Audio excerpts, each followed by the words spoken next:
welcome to episode 7 of the Antlia series. We are at the stage of the game where expansion is getting a little tight, borders are starting to harden, to the point where we even had a player that invaded another player's province because it was a little bit close to their capital, and that player who had their province invaded was Ermor. Agartha did message him as she did this. Agartha saying that she needs the province to build a parking lot for rock festivals, and I think this is Nirvana if memory serves correct. I know I missed the Metallica reference last time, but I never really listened to Metallica. And Yomi is trying to work out a border agreement with Ermor. He's saying that he wants the swamp on 45, which is right next to Ermor's capital, so I don't think Ermor will be parting with that, and has said that Ermor can take the forest on 82, which he has taken this turn, and proposes a non-aggression pact and shares a little bit of information that he's collected so far. Generally being all around friendly, but yeah, I don't think Ermor is going to be ceding any of the territory down here. And in the Forest of Pine, this is what getting invaded by Agartha looks like in the early game. Now, oof. So that was actually a commander that he recruited here on this turn, which I didn't notice before. So I think he was planning on building a fort here, funnily enough. And if Agartha came through like maybe a turn or two later while he was building a fort, that could have been really bad. Could have started a conflict. So he did lose his commander, but it looks like Ermor doesn't really have any hard feelings about it. He's like, yeah, you can go ahead and take that territory. Doesn't even need any payment or anything like that. Out of his expansion battles, most of them involve no losses or just minor losses, like a couple of Hastati.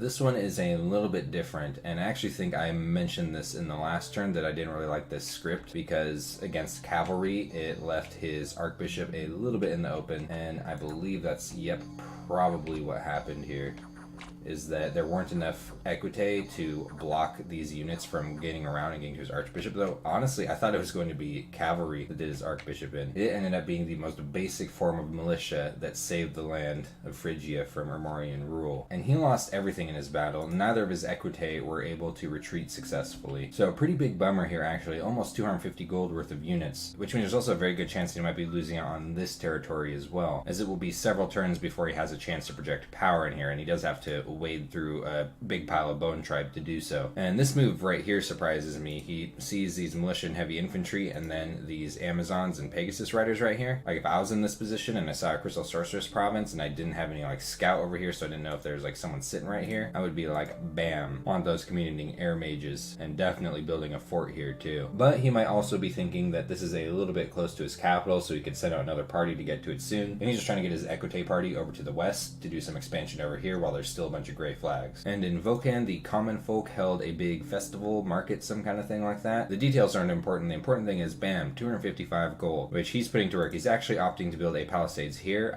I think this is a bit of a mistake, and that's because of the death scales here. If he's planning on building this fort to recruit mages and stuff, like, I mean, especially considering that some of his mages are old age, I think he's asking for trouble. And he's also building a palisades here, and I actually think this is a really good spot for a palisades. Though a nitpick, if he was building it with Lucimo, he'd be able to preach this turn, but he's at least scouting with Lucimo.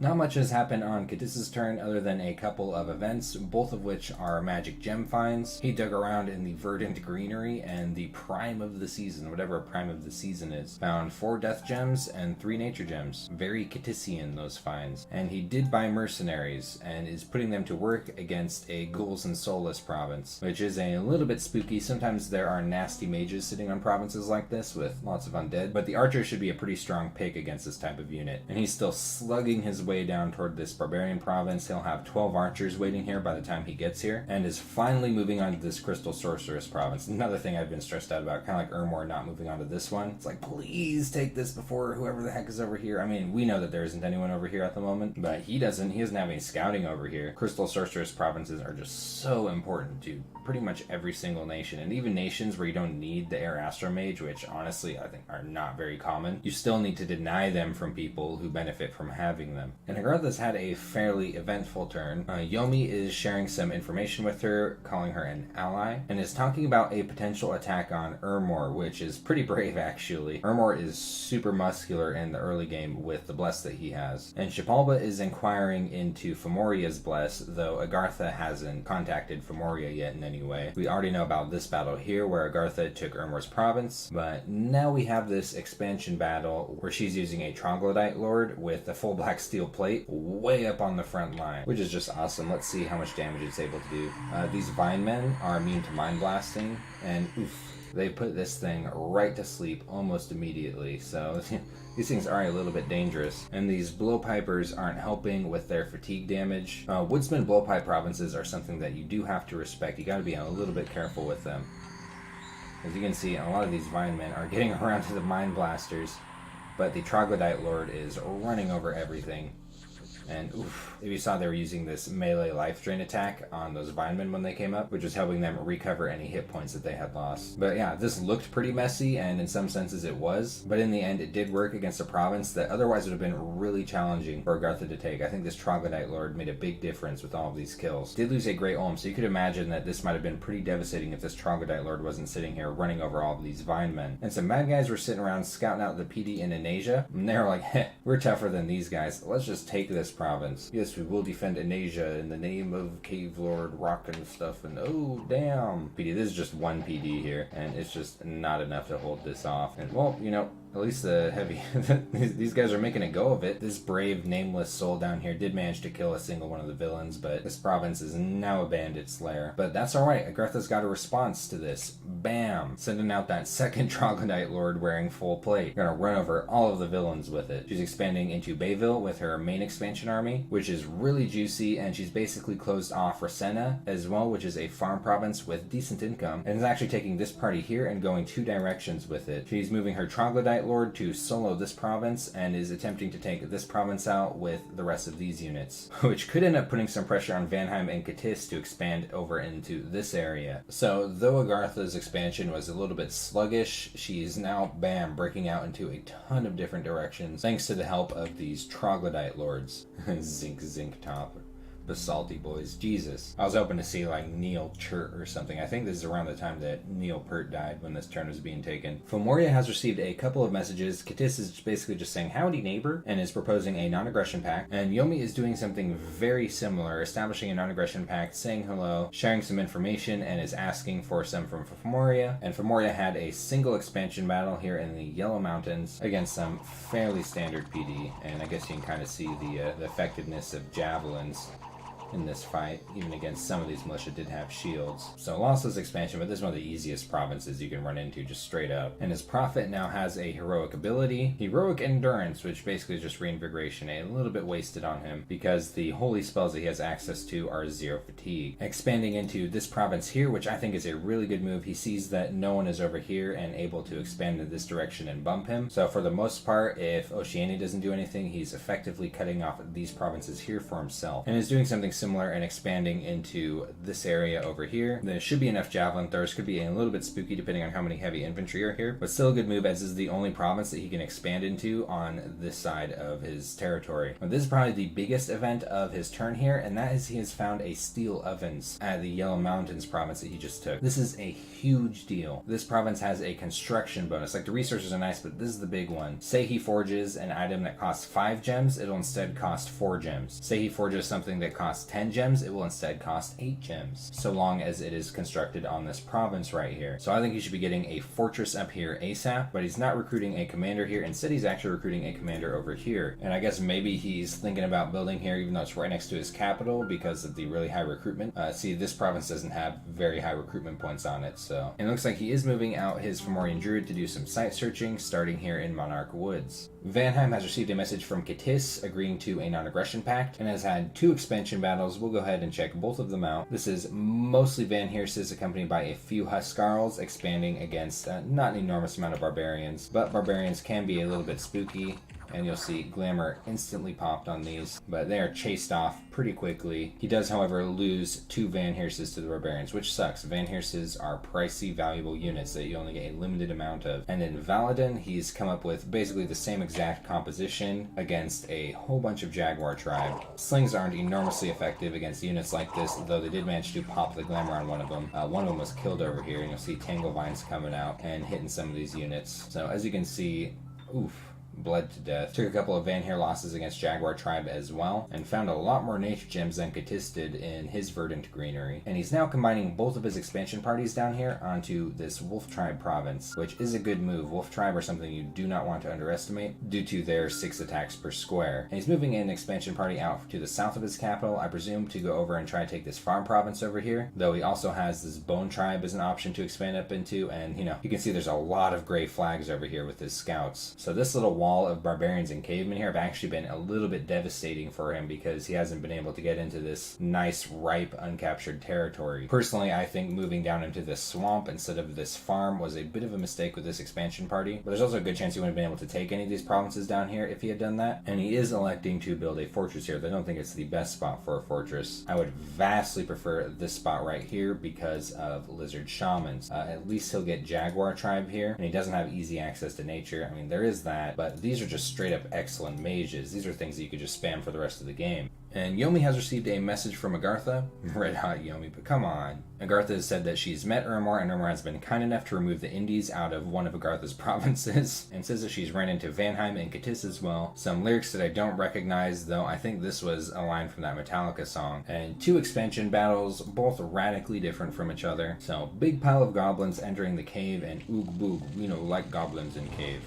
But yeah, this is a very good matchup against cavemen because there's so many attacks per square. Due to these being size 3, even though they hit super hard, they're only able to get 2 attacks per square versus 6 attacks per square. So just ends up being a mass slaughter, and Yomi only loses around 5 goblins taking this province. And in Pack Woods, we have our favorite expansion party. Looks like he got a full spread of wolves this time against, just some standard province defense, which... Gosh, this just looks so messy here. He's got his Onishugo up here in the front, bonking people on the head with his big-ass sword. I think that's a pretty cool use of him. He's doing a lot of work now in the archer line here. A little Ko-Oni. Man, these archers do not want to run away. Look how brave... Oh, I guess they are trying to run away. The Ko-Oni are just blocking him. Loses the mercenary commander, though I don't think he misses him, along with a few archers, I believe to the opposing archer fire. But you can see just how much work his Onishugo is doing by acting as a bit of a thug in this expansion party. And lots of people are finding handfuls of gems this turn. This time he dug around in a small stream for some. And it looks like we're going to have our first bump this turn, and this is going to be a pretty interesting bump. If you remember, Urmor is moving into this province with his Equite, and I imagine from Yomi's perspective that's pretty easy to presume that Urmor is going to do this, because where else is this expansion party going to move? And check out what Yomi is moving here. Bam! Like, Jesus, could you even call this a bump? With this script here, it's almost like Yomi's just trying to hit Urmor with some fireballs, just for shits. His bird does have Dominion Immortality, so this is no risk for Yomi, other than maybe picking up some afflictions. But will be funny to see. It's possible that if Yomi fights this first, that he might not be able to take on any of these units alone with his Phoenix. But if he hits it after Urmor does... I'd really like to see if he gets away with killing any of Urmor's Equites. That'd be hilarious. And he's moving a pretty big expansion party up to the north of his capital. I think maybe he's thinking about converging onto this province here after this expansion party moves on to the monkeys. And combined, it's a little hard for me to judge. It could be enough to mess up Urmor, but these things don't have the best attack and defense skill. That's a really hard one for me to call. Could just be a mass goblin slaughter. And he's pinging this throne with this priest right here, so we'll be able to see what's on it next turn. Shababa has received a message from Yomi. Yomi is offering to sell provinces to Shababa, which is a pretty good offer considering Shababa's position, though Shababa also doesn't have much to trade for. I guess he is getting quite a few gems with his pretender doing site searching. And Yomi is explicitly talking about invading Urmor, so that could be pretty interesting, though with where Shababa is, it would be very difficult for Shababa to contribute to such a war. And let's go ahead and check out Shababa's expansion. Big pile of bats, some archers, a couple of scorpions against... air mages. Got a Windmaster and 2 Cloud Mages here, all stacked with air gems, which, as we've seen from some of Saramatia's battles, could be really devastating for him. Though he does at least have shock resistance on his bless, which means these Sun Guides aren't going to be anywhere near as affected as other units from the shock damage. And on top of that, attack rear command with flyers can be really effective at clearing out mages extremely rapidly like this. And yep, 2 of the mages are already down. 3rd one killed. Not a problem for Shababa. Takes a ton of bat losses, but this is really normal. Like, you have to accept that this is going to happen if you're expanding with bats as Shababa. Very worth it for a province that is as potentially dangerous as this one. His pretender managed to find 3 magic sites in a single turn. Goes to show you the power of a rainbow pretender as a site searcher. And look at this, he's getting 6 gems per turn just from this province alone. That is huge, and is still commencing this snail pace 1 expansion a turn, and is moving into Lion Tribe next turn, which is a little risky. He's got to hit the commanders of this right away before all these archers and javelins start tearing up his bats. His blood hunting is starting to pay off, and he's not letting up on that, and looks like he'll be continuing to site search with his rainbow pretender. And Oceania had an expansion battle, once again using his Kraken. This time a challenger appears. Oh, it's so much smaller than his. Oh well, these things are pretty squishy. They tend to be cut up by a lot of expansion armies that underwater nations use, but alone, they do have a lot of attacks, and these are armor piercing. Also dealing with tritons with poison damage, regenerating trolls. These regenerate 12 HP a turn. That is ridiculous, but fortunately there aren't a huge amount of them. But this is actually kind of a threat here. A water 3 hydromancer with a huge pile of water gems and a vine whip. So this is actually kind of risky for him. Risky engagement. Like, he's losing a lot of units here to these tritons, and his Kraken is now the only unrouted unit on the field. Oh, actually, he did manage to rout the Independence, so he didn't even have to come up and fight this Water Mage, where it might have been able to do significant damage to his Kraken. It also looks that 2 of the trolls were on guard commander, so they weren't involved in the fight against his Kraken. So it ends up working out, though he did lose everything that wasn't his Kraken. His Aphrodite did not make it back to friendly territory, but it does go to show you that you really can use these things to expand. You just need to give them a little bit of assistance to keep things off of their back while they go through their buff cycle, and so they don't take on everything at once from the very beginning. And Oceania captured a Triton Witchmaster, and this is pretty gruesome. He staked out the Witchmaster on the beach so that he just dries up in the sun. Like, I mean, if you just beheaded the fucker, he wouldn't have been able to curse your lands. There was a glowing kelp forest on this province, which is pretty nice, and he's getting pretty bold now. He's just moving his Kraken straight into these Ichthyids with no assistance. I think that's a little bit risky without Mistform, but we'll see how it goes. I mean, he's way too big for them to use their nets on him or anything like that. And it looks like he's forming a fairly sizable expansion party on this province. He's including a bunch of independent Shark Tribe Tritons, which are very good units, though unfortunately they are glued to the ocean. And unlike land units being able to enter the water, there's currently no way to get aquatic units onto land other than you gotta like Gift of Reason them, then hand them things like Shambler Skin Armors or Amulets of the Fish. So these will never see land. But otherwise, Oceania really doesn't have a whole lot going on. Past this province here, which Shababa has agreed to let him have, he hasn't really made any effort to get up onto land at all in his expansion, meaning that he's not going to have much conflict with other players, at least earlier on in the game, unless he makes it by, just like running into someone the way that we've been seeing in the Andromeda series. But Oceania can actually be a little bit terrifying to deal with in a coastal war because of sirens. Sirens are kind of similar to assassins, except they just straight up drown things that aren't amphibious. So it's going to be a little bit frustrating to go to war against. So that's been turn 8 of Antlia. We're going to see someone's pretender potentially fight with an expansion party from another player next turn, as well as talk of an impending war. So I will see you in the next episode.